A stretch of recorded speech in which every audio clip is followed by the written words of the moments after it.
The music didn't just fade. It was choked into silence by a single sharp shriek. Every head in the opulent ballroom turned. There, standing frozen in the middle of the dance floor, was Amelia, my new stepsister, a woman whose ambition was her most defining feature. Her face, moments before flushed with celebrated champagne, was now a ghostly white.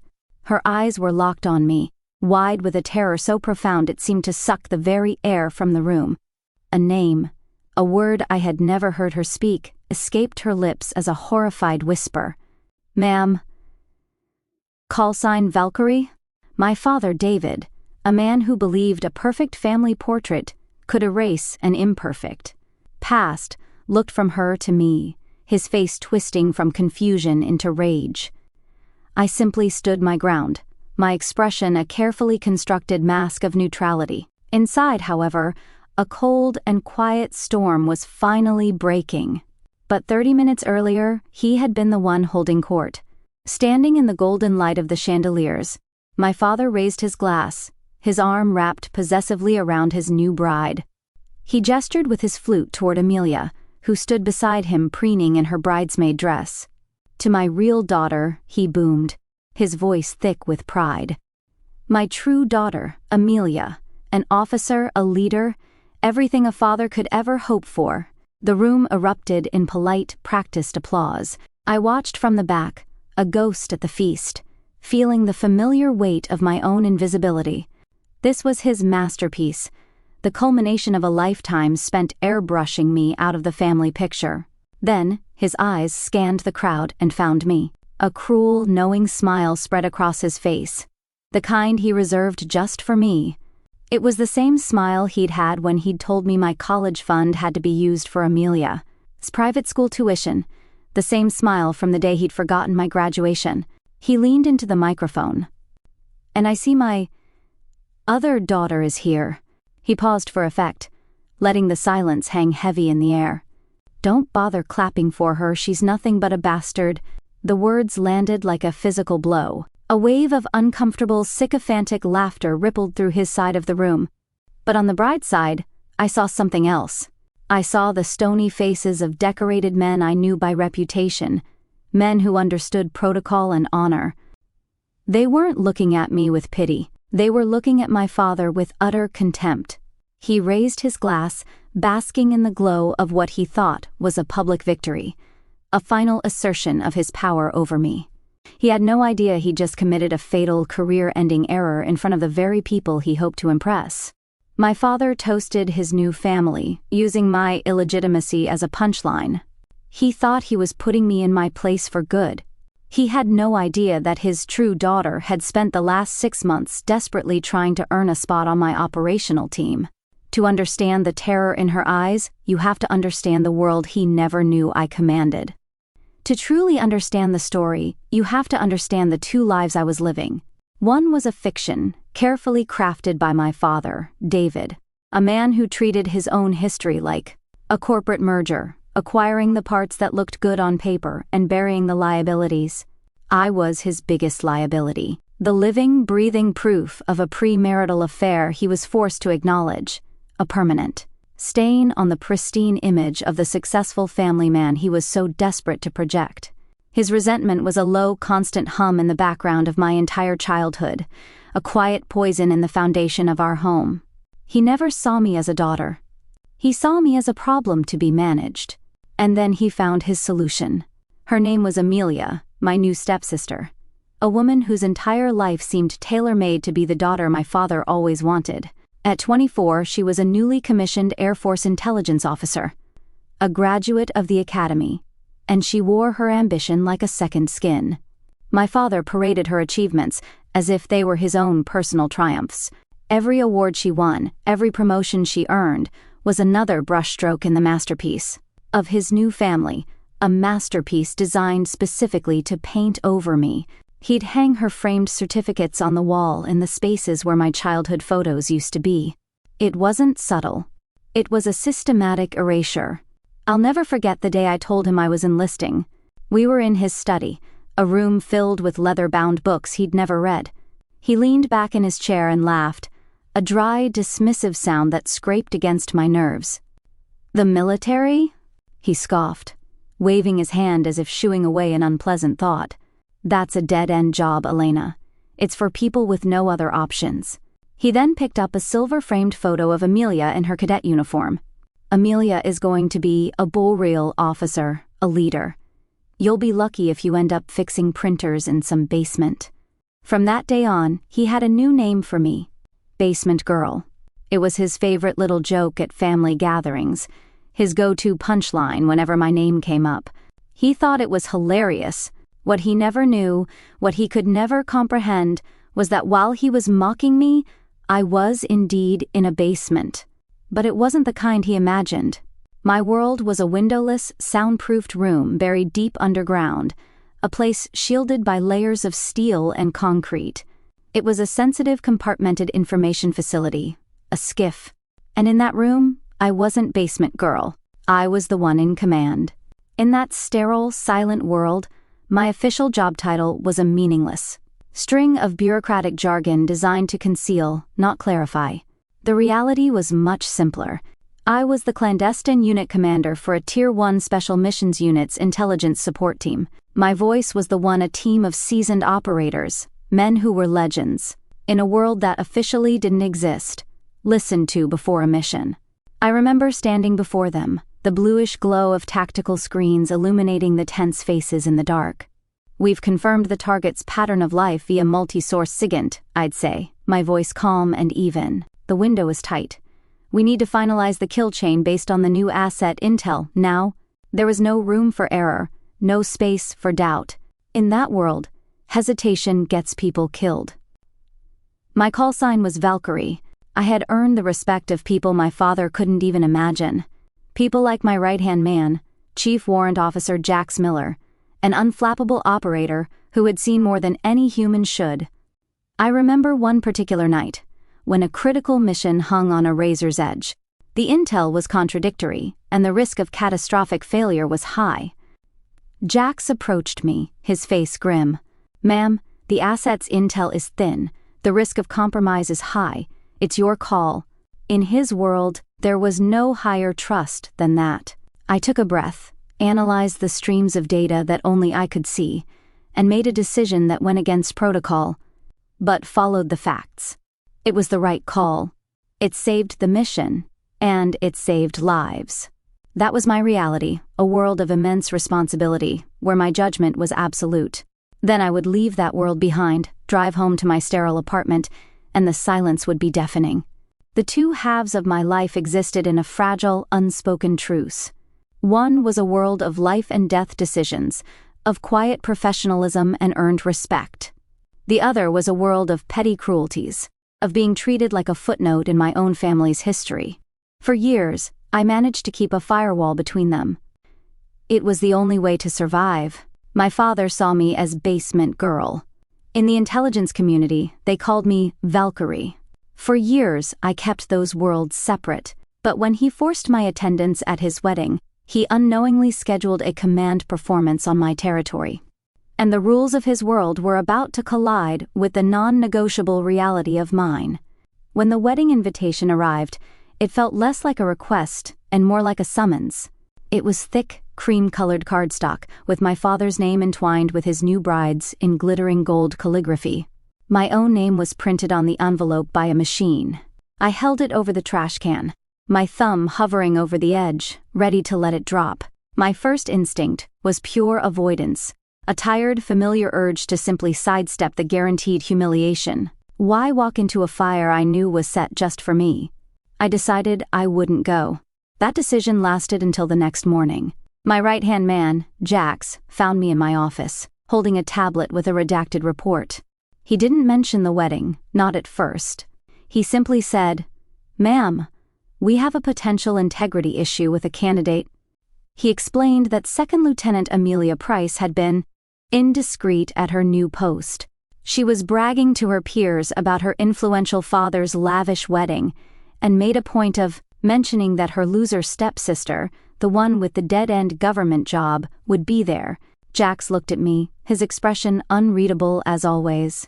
"It violates the quiet professional ethos, ma'am. especially for an applicant to this unit. In that moment, everything shifted. This was no longer a dysfunctional family drama I could ignore. It had crossed the firewall into my professional world. It had become an issue of operational security and character. An officer who lacks discretion, who can't control their ego or read a room, is not just unprofessional, they are a liability, a danger to the mission and to the people around them. Her application for a coveted spot on my team was sitting in my pending folder. Suddenly, my attendance at that wedding was no longer optional. It was a necessity. It was a field test. My plan was simple, deceptively so. I wouldn't confront anyone. I wouldn't make a scene. I would simply attend, wearing a simple civilian dress, and observe. I would be a ghost, a data point. The real test wasn't for me. It was for Amelia. I knew her file inside and out. Her ambition practically leaped off the page. But I also knew she was arrogant, blinded by the praise my father had heaped on her. She would never in a million years see me coming. I made one phone call. It was to a mentor of mine, a full-bird colonel who, by sheer coincidence, was a friend of the bride's family and would be in attendance. "Sir," I said, my tone formal, "just wanted to let you know I'll be at the wedding on Saturday. I would appreciate it if you'd just observe." There was a pause on the line, and then a simple, "Understood." He didn't need any other explanation. I had just placed a high-ranking, unimpeachable witness in the room. The trap was set. I walked into that reception hall, not as a rejected daughter, but as a commanding officer conducting an evaluation. Amelia and my father thought it was their stage. They were wrong. It was her final interview, and she had no idea it had already begun. I sat at a small, round table in the back corner of the reception hall, a place designated for distant relatives and obligatory invites. From my vantage point, I had a perfect panoramic view of my father's kingdom.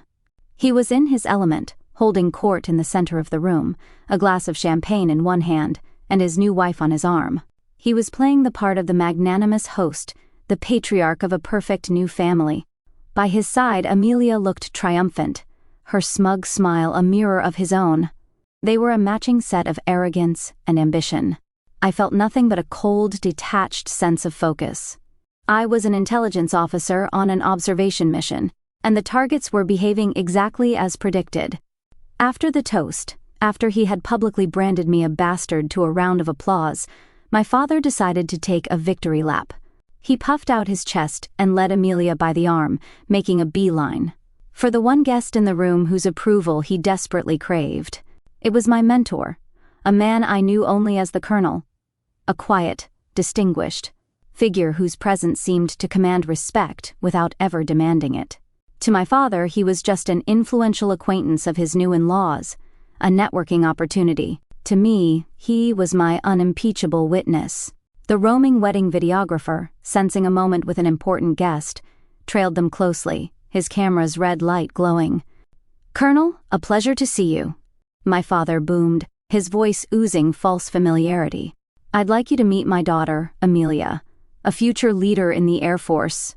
He presented her like a prize-winning show dog.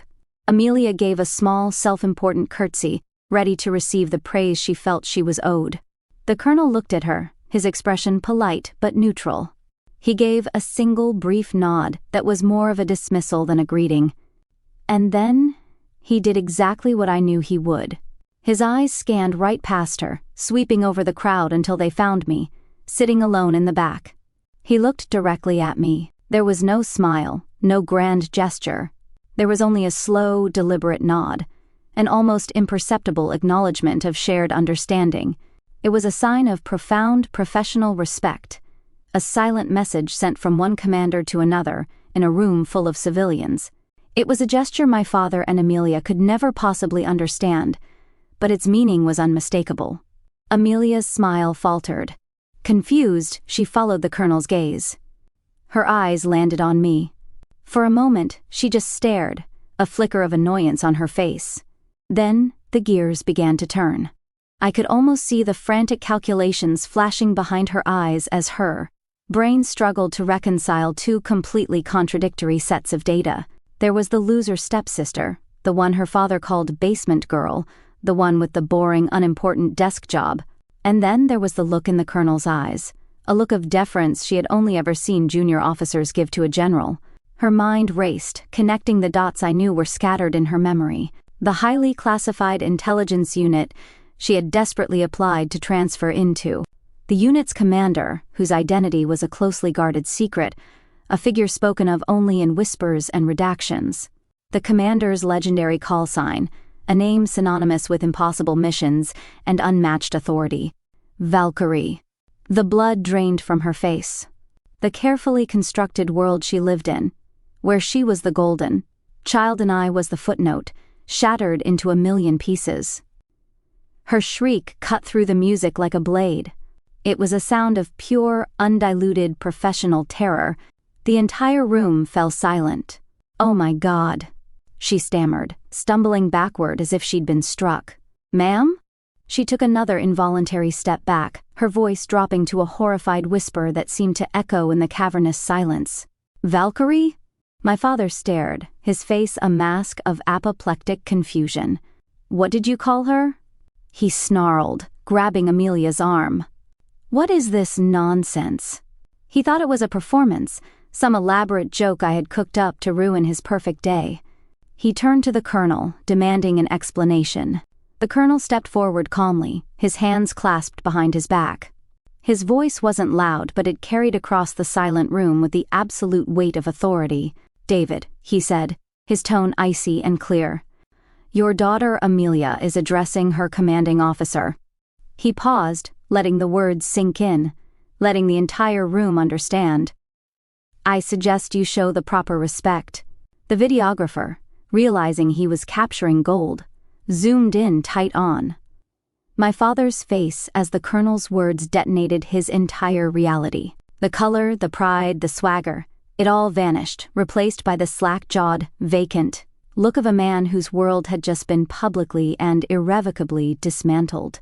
In one moment, the entire power dynamic of my life inverted. My father had built his world on empty titles and appearances. He just learned that the most powerful title in the room belonged to the bastard he had spent a lifetime trying to erase. In the ringing silence that followed the colonel's words, the world seemed to move in slow motion. Amelia stood frozen, stammering apologies that were nothing but incoherent sounds, her face a crumpled mask of absolute ruin. The colonel, ever the professional, placed a firm but gentle hand on her elbow and began escorting her from the room. I heard him mutter something to her, his voice low but clear enough for me to catch. "A career-defining mistake, Lieutenant. My father." He just stood there, speechless, his face ashen. The architect of my lifelong humiliation was now the subject of 100 whispering conversations, his perfect day reduced to smoking wreckage. He was a king whose castle had just crumbled into dust around him, and for the first time in his life, he was utterly powerless. I didn't give him the satisfaction of a final, cutting remark. I didn't even look at him again. My mission was complete. I picked up my clutch from the table, my movements calm and deliberate. Across the room, I caught Jax's eye. He was leaning against the bar, watching, and he gave me a single, almost imperceptible nod. It was all the acknowledgement I needed. I turned and walked out of that reception hall without a word, leaving the wreckage of my father's life for him to clean up. The cool night air felt like the first breath of a new life. I never looked back. 3 months later, I was in my office, my real office. It was a place of quiet order, a sanctuary of logic and fact. On my screen was the official report from the colonel regarding the incident at the wedding. It was a masterpiece of professional objectivity, detailing Second Lieutenant Amelia Price's gross lapse in situational awareness, her unprofessional conduct, and her public display of disrespect. It was damning, not because it was emotional, but because it was purely factual. Beside it was her application to my unit, the one filled with so much ambition and so little self-awareness. I read through it all one last time. There was no anger left, no lingering resentment. There was only the cold, clear calculus of command. An officer's most important assets are their judgment and their integrity. Amelia had proven she possessed neither. My fingers moved to the keyboard. Next to the field marked application status, my cursor blinked. I typed the words, each keystroke a final, heavy period on a long-running sentence. Denied. Gross lapse in professional judgment and personal integrity. Then, I printed the formal letter of reprimand the colonel had drafted. I picked up my pen, and with a steady hand signed my name at the bottom. It wasn't an act of revenge. It was an act of duty, a final, necessary correction to an unbalanced ledger. That weekend, the sun was bright and warm.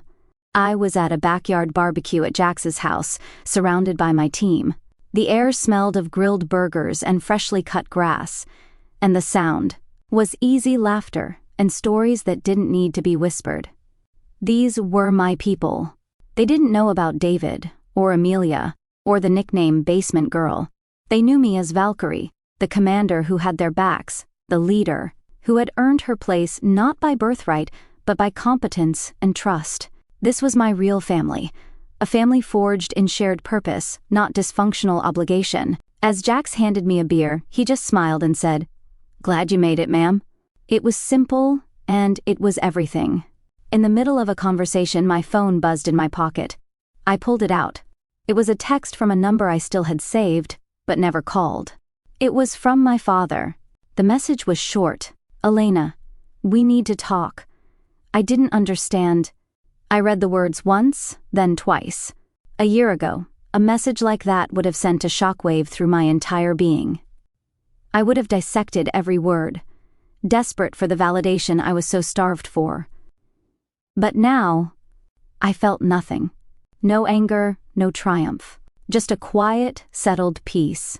His understanding was a currency I no longer dealt in. My worth was not determined by his acknowledgement. I had built it myself, in silence and in secret, and had it validated by the only people who mattered. I slipped the phone back into my pocket without replying, and turned back to my friends. My father defined me by my birth. My team defined me by my command. He and his true daughter are now just a redacted footnote in my official story.